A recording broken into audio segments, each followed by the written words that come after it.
मेरे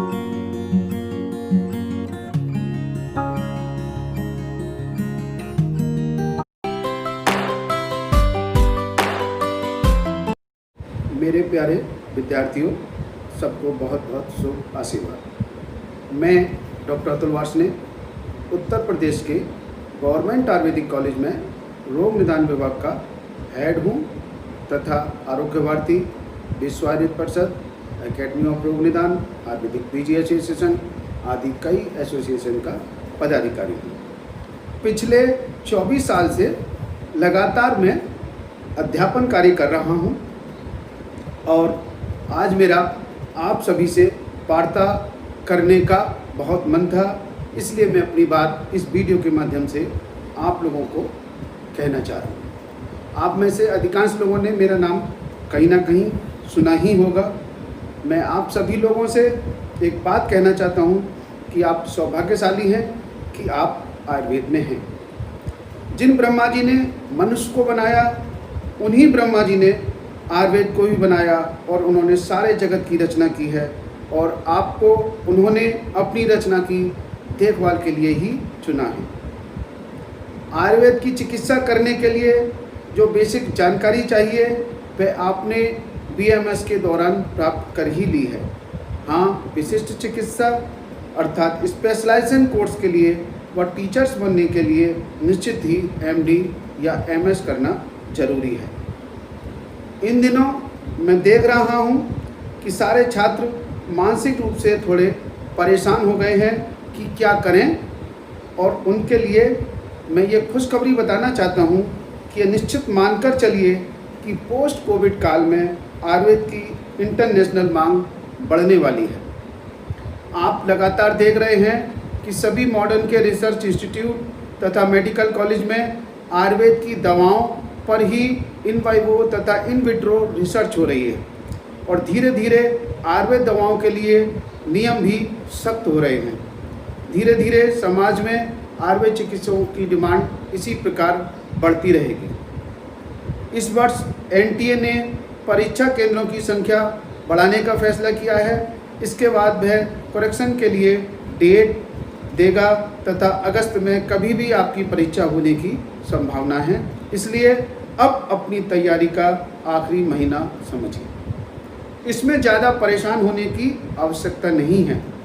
आप में से अधिकांश लोग ये सोच रहे हैं कि मार्च अप्रैल तक जितना पढ़ा था वह भी भूल रहे हैं, परंतु ऐसा नहीं है। आपने जितना अभी तक आयुर्वेद व मॉडर्न को पढ़ा है उसे सब जब आप रिवाइज करेंगे तो सब कुछ याद आ जाएगा। यह मानकर चलिए कि यह क्रूशियल टाइम है। अब ढीला नहीं पड़ना है और ना सामने वाले साथी को देखकर किसी तरह डिप्रेस होना है। अपने ऊपर पूरा भरोसा रखते हुए जो आपने पूरा पढ़ा हुआ है उसी को रिवाइज करिए। चरक, सुश्रुत, भागवत, प्रसूति, कौमार भृत्य, रसशास्त्र, वैशज कल्पना, द्रव गुण, इन्हीं में से 70% क्वेश्चंस आ जाते हैं और बाकी इतिहास, पदार्थ, रिसर्च, योग आदि में से लगभग 15% क्वेश्चन आते हैं और 15% क्वेश्चन लगभग मॉडर्न से आते हैं। पारिक की बुक तो आपने अच्छी तरीके से पढ़ी ही ली होगी। आप उसे हनुमान चालीसा की तरह बीच बीच में रिवाइज करते रहिए। इस महीने में चरक, सुश्रुत के 10-10 चैप्टर कम से कम रोज़ तैयार करिए और साथ साथ एक सब्जेक्ट को भी कुछ चैप्टर्स तैयार करते रहिए। मॉडर्न के क्वेश्चन के लिए नया कुछ पढ़ने की कोशिश ना करिए, जो आपने पहले पढ़ा हुआ है उसी को रिवाइज करिए और पारिक के प्रीवियस ईयर के पेपर्स में से कुछ क्वेश्चंस जरूर करते रहिए। एक मॉक टेस्ट रोज़ जरूर करिए, वह आपके लिए काफ़ी होगा। सफलता के लिए हमारे समय में हमारी प्रधानमंत्री इंदिरा गांधी ने एक बहुत प्रमुख सफलता का मंत्र बताया था, जो 5 सूत्रीय मंत्र था। वो था एक ही लक्ष्य, दूरदृष्टि, कड़ी मेहनत, पक्का इरादा और अनुशासन। ये जो 5 सूत्रीय कार्यक्रम है, ये पूरे जीवन भर अगर आप इन 5 सूत्रों का पालन करेंगे तो निश्चित ही हर सफलता को प्राप्त करेंगे। निश्चित मानिए कि किसी को भी बिना मेहनत किए सफलता ना तो अभी तक मिली है और ना आगे मिलेगी। इसलिए सफलता का कोई शॉर्टकट नहीं है। मेड इजी चैनल के अपडेट्स में लगातार देख रहा हूँ, यह बहुत अच्छा प्रयास है। दूर दराज में बैठे छात्रों के लिए यह अमूल्य है।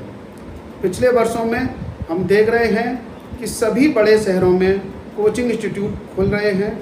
सबकी फीस तो जितनी है उतनी है ही, लेकिन उससे ज़्यादा वहाँ रहने का खर्चा होता है। घर बैठ के तैयारी करने के लिए इस चैनल से बढ़िया कोई माध्यम नहीं है। और जो लोग अभी BMS ही कर रहे हैं उनके लिए तो ये और बहुत अच्छा है, उनकी तैयारी साथ साथ हो जाएगी। हाँ, चलते चलते एक बहुत ज़रूरी बात मैं आपसे कहना चाहता हूँ कि यदि आपके सारे प्रयासों के बाद भी आपका सिलेक्शन PG में नहीं होता है तो भी आपको किसी तरीके से हताश होने की ज़रूरत नहीं है। बहुत मंजिलें हैं, बहुत अवसर हैं, उन सब की चर्चा मैं आपसे बाद में करूंगा। आप मेरे फ़ोन पर कभी भी संपर्क कर सकते हैं, मुझे कभी भी व्हाट्सएप कर सकते हैं। मेरा नंबर है 9412196846। धन्यवाद।